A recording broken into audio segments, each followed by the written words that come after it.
Israel की राजधानी Lebanon की राजधानी बेरूत के दक्षिणी हिस्से में इस्राइल की ओर से हमला किया गया है। एयरपोर्ट पर भी अटैक किया गया है। लगातार अलग अलग इलाकों में जो हमले की तस्वीरें भी सामने आ रही है।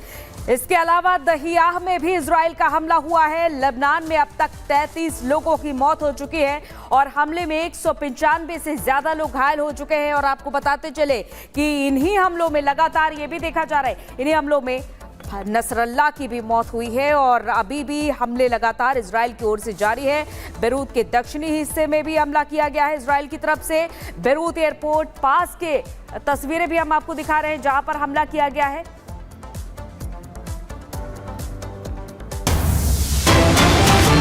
और इधर इजरायली पीएम नेतन्याहू ने बड़ा बयान दिया है। नसरल्ला की हत्या लक्ष्यों की प्राप्ति जैसा है। शीर्ष कमांडरों की हत्याएं पर्याप्त नहीं थी, ये बात नेतन्याहू कह रहे हैं। नेतन्याहू ने ईरान के खिलाफ अपनी धमकी भी दोहराई।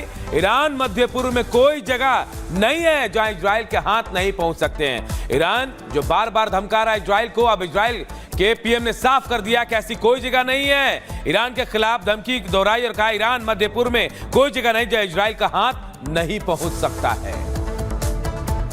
ישראל חיסלה אתמול את רב המרצחים חסן נסראללה. סגרנו חשבון עם מי שאחראי לרצח אין ספור ישראלים ואזרחים רבים של מדינות אחרות, כולל מאות אמריקנים ועשרות צרפתים. נסראללה לא היה עוד מחבל, הוא היה המחבל. הוא היה הציר של הציר, המנוע המרכזי של ציר הרשע של איראן. הוא ואנשיו היו אדריכלי התוכנית להשמדת ישראל. הוא לא רק הופעל על ידי איראן, הרבה פעמים הוא גם הפעיל את איראן. בתחילת השבוע הגעתי למסקנה שהמכות העוצמתיות שצה"ל הנחית על חיזבאללה בימים האחרונים, המכות האלה לא יספיקו. חיסולו של נסראללה הוא תנאי הכרחי להשגת היעדים שהצבנו. החזרת תושבי הצפון בבטחה לבתיהם.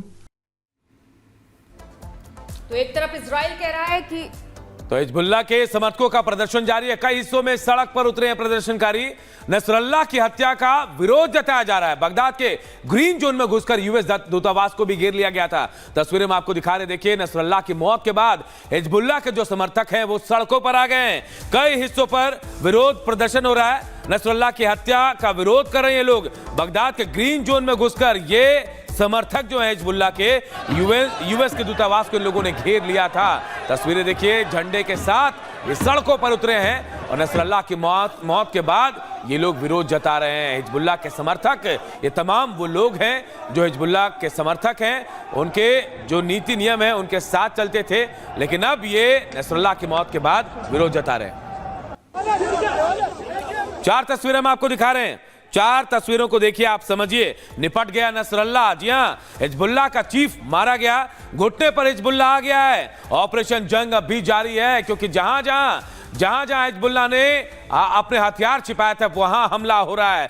नसरल्लाह के हमदर्द भी नजर आ रहे हैं। भारत के अलावा दूसरे देशों से भी हमदर्द सामने आ रहे हैं जो इस मौत का विरोध कर रहे हैं। महबूबा मुफ्ती और इसके अलावा लखनऊ के मौलाना साहब के अलावा देखिए और भी तस्वीरें जो हम आपको दिखा रहे हैं, ये वो समर्थक हैं जो हिजबुल्लाह के चीफ के मारे जाने के बाद अब विरोध जताते हुए नजर आ रहे हैं। महबूबा मुफ्ती ने तो अपना सारा कार्यक्रम आज रद्द कर दिया, तो वहीं मौलाना साहब जो है उन्होंने लखनऊ में अपने घर पर काला झंडा लगा दिया। तो वहीं आपको सड़कों पर ये जो लोग नजर आ रहे हैं हिजबुल्लाह के समर्थक हैं, विरोध प्रदर्शन कर रहे हैं और ये इन लोगों ने यूएन दूतावास को भी घेर लिया था।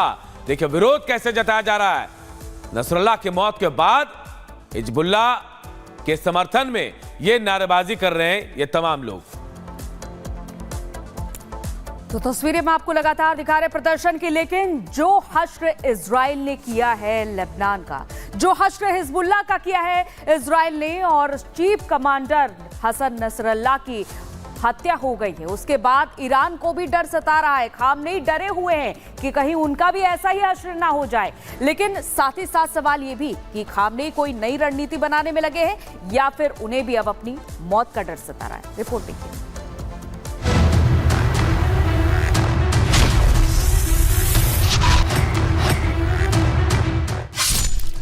सैयद हसन नसरल्लाह की मौत लिखने के बाद नेतन्याहू लेबनान के घर घर तक फैले हिजबुल्लाह की जड़ को काट रहे हैं।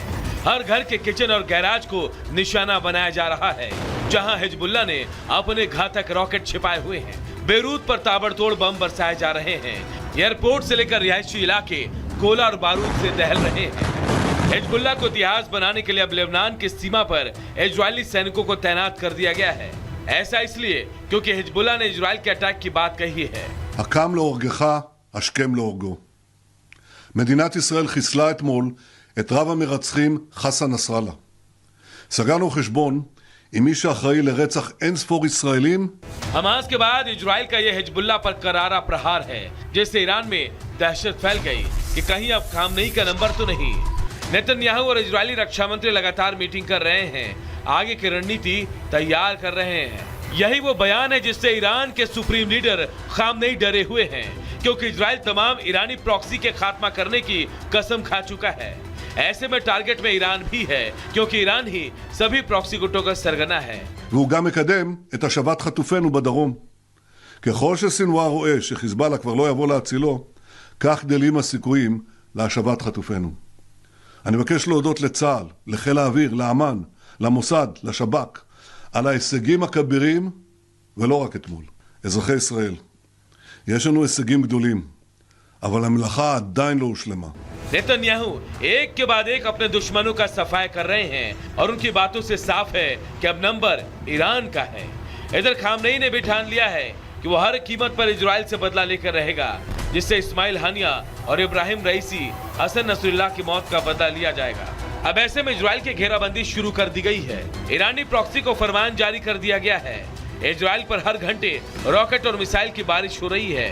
हालांकि इजराइल का आयरन डोम इन तमाम हमलों को नाकाम कर रहा है, लेकिन सवाल है कि कब तक ऐसा डिफेंस सिस्टम बारूदी वर्षा को रोक पाएगा। यमन से हूती बैलिस्टिक मिसाइल से हमला कर रहे हैं, तो इराक से इराकी रेजिडेंट्स फोर्स के निशाने पर इजराइल है, तो सीरिया से जनायून ब्रिगेड और फतेहयून डिवीजन रॉकेट बरसा रहे हैं। इजराइल के लिए इस वक्त सबसे बड़ी टेंशन हूती बना है, जो नसरल्लाह की मौत के बाद बेहद आक्रामक है। אנחנו קיימנו בשעות האחרונות הערכת מצב, וכעת אנו מודיעים על עדכון בהנחיות פיקוד העורף. שר הביטחון אישר שהחל מהיום, מהשעות הקרובות, חל איסור על התכנסויות העולות על 1,000 איש באזורים שונים במרכז. लेबनान के प्रधानमंत्री मेकाती भी इजराइल के आक्रमण से डरे हुए हैं, तो वहीं दूसरी तरफ उनकी मदद के लिए ईरान आगे आया है। लेबनान में इजरायली हमले के बीच ईरानी विदेश मंत्रालय का बयान आया, जिसमें दावा किया गया है कि वो आने वाले दिनों में लेबनान और सीरिया में अपने सैनिक भेजने की तैयारी कर रहा है। सेना की तरफ से इसके लिए रजिस्ट्रेशन भी शुरू कर दिए गए हैं। जल्द ही इन क्षेत्रों में सैनिकों को तैनात करने की इजाजत दी जाएगी।